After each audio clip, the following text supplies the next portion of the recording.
મહેસાણા લોકસભા ટિકિટને મુદ્દે કોકડું ઉકેલાયું। કોંગ્રેસના 3 નેતાઓના નામ ટોચ પર। કાર્યકર્તાઓની માંગને કોંગ્રેસ મોવડી મંડળે રાખી માન્ય।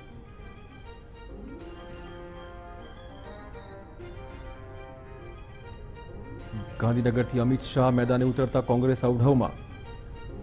અમિત શાહ 30મી માર્ચના રોજ ભરશે ઉમેદવારી પત્ર। ભાજપ કાર્યાલયથી કલેક્ટર કચેરી સુધી કરશે રોડ શો। પ્રધાન રમણ પાટકરે કાર્યકર્તાઓને આપી ચીમકી। કહ્યું, ગામે ગામ મૂક્યા છે આઈબીના માણસો, જો પક્ષ વિરોધી કામ કરશો તો પકડાઈ જશો।